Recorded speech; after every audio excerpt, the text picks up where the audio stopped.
Another bus ride later. They felt like roaming around the area near the hostel, soaking in the vibrant atmosphere of the neighborhood. As they wandered through the lively streets, they stumbled upon a small local cafe that instantly caught their attention. The aroma of freshly brewed coffee was impossible to ignore. Especially Mama, it's way too hard to ignore because of her reaction to the legal called caffeine. We're gonna get demonetized for this. They ordered their coffee, and as usual, Mama requested her coffee hot, even though they were in a tropical country. It's just the way she liked it. This wasn't the usual coffee you were used to seeing, with machines and fancy equipment. Instead, the barista was using a cloth that looked strangely like a sock to brew the coffee. It's called a coffee sock. It's a traditional way of brewing coffee. Yeah, it really looks like a sock you'd wear on your feet, but instead of using it for warmth, it's used to filter coffee grounds, allowing the hot water to slowly pass through, resulting in a smoother and richer brew. Mama immediately recognized it. She had encountered this method before in hawker centers back in Singapore, reminding her of the simplicity and charm of traditional coffee making. There we go. I'm so Filipino. Mama asked for a takeaway coffee. The barista poured the hot coffee into a plastic bag. Well, this might sound strange to some. Yeah. Yes, I can hear you already. You're probably thinking, oh my god, it's not healthy. Just because you can't pour hot drinks in plastic, it becomes toxic. But sometimes you just have to enjoy these little things, even if they're not the most conventional or healthy. After all, we're going to someday. So why not enjoy a little fun along the way? At the end of the day, your brain is just a meat computer in a bone cockpit piloting a skin robot. You think the world makes sense? Nothing makes sense.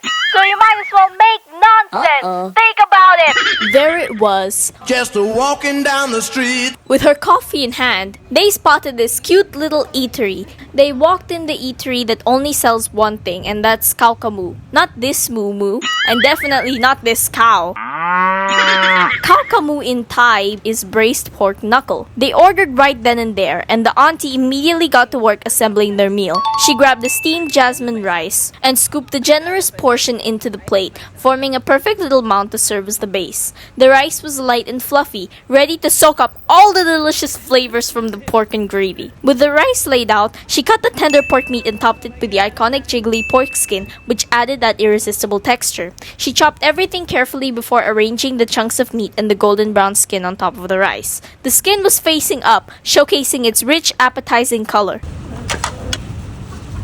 She chopped up some fresh steamed green leafy veggies on top, half of hard-boiled egg. As the final touch, the auntie ladled a scoop of flavorful braising gravy over the pork knuckle and rice, letting it spill generously across the rice and the pork. Yum! There weren't many people around since it was off-peak hours, so they grabbed a seat and ready to just kick back and enjoy whatever was about to come their way. Small, cozy, and that homey vibe that made them feel like they were at someone's house. And when the dish finally hit the table, the Thai braised pork knuckle looked even more appetizing. Yum! Mama took the first bite and it was everything she'd hoped for. The pork was so tender it practically melted with the slightest chew, and the meat was so tender that it practically melts off the bone, soaking up all of those rich flavors from the slow braising process. The skin had a perfect gel-like texture, adding an extra layer of indulgence. The gravy, made with garlic, star anise, cinnamon, soy sauce, oyster sauce, and other spices, was a perfect symphony of flavors. It was rich and savory, with just the right balance of sweetness and saltiness, making every bite feel like the ultimate comfort food. Sometimes, the best meals are the ones you stumble upon out of nowhere, and this little spot definitely delivered. Nice. The pork knuckle was everything Mama had hoped for, though not the usual braised pork she grew up eating in the Philippines, the patatim. But the tender, flavorful meal was totally unforgettable. It was one of those dishes that hit all the right notes, not the notes that you need to hit while singing and or playing an instrument. Moving on, after their savory super late lunch, Mama and Gladys decided to stroll through the streets again, and they couldn't help but feel like this was the perfect time to explore.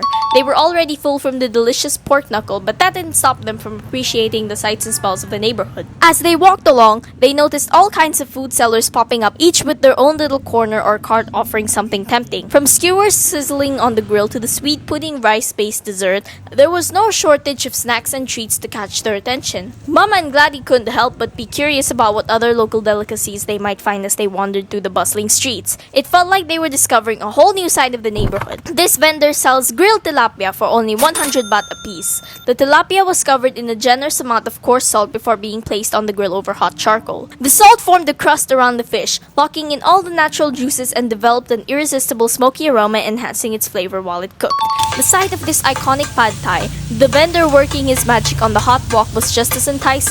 Tossing the noodles with precision, the flames from the wok leaping up. The sizzling sounds and the rhythmic clenching of the ladle in his hand created a show of its own. Every stir and toss of the noodles seemed effortless, but you can tell he was a pro who'd been perfecting his craft for years. This vendor was working furiously, tossing the rice in a hot sizzling wok with a fiery flame underneath. Each rapid flick of the wrist sent the rice spinning in the wok. The signature wok hay, the smoky charred flavor, began to develop, infusing the rice with an irresistible depth that could only come from stir-frying over such high heat. When you place an order, the cook's assistant begins by preparing all the ingredients at an assembly table. He carefully measured out the rice, chopped vegetables, and any additional seasoning, all laid out in a neat rectangular plastic container. These are crab meat legs for crab meat fried rice. And no, I'm not talking about Mr. Krabs from SpongeBob. Although if I was talking about him getting brutally cooked in this, then your childhood must have been already ruined. And this vendor was selling sticky rice, and you can buy the dish from the one showed earlier and buy the crabs from here. This is a local street food where you can find just half a kilometer away from the BTS Lachattiwi station.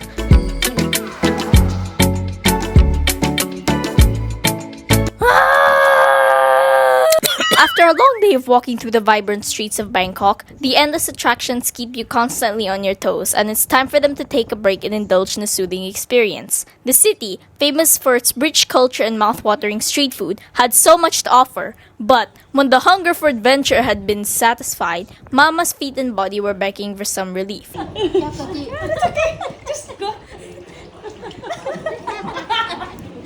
But now she was ready to indulge in something truly soothing. Knowing that a traditional Thai massage was the perfect way to recharge, Mama decided to treat herself to a full-body experience. The moment she lied down, the calm ambience of the spa transports them into a peaceful haven. Thai massages are known for their ability to work out every knot and tension in your body, using a unique combination of acupressure and gentle stretching. During the massage, the masseuse will use their hands, elbows, forearms, and even feet to apply pressure all over your body.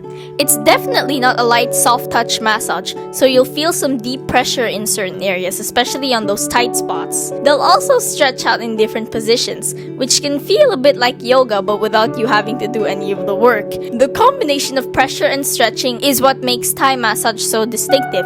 It helps you feel more flexible and gets rid of the tension you didn't even know was there. Mama felt like a new person, but still Mama, with less gray hair. The Thai massage had done more than just ease her physical discomfort. It had also given her a sense of peace and calm.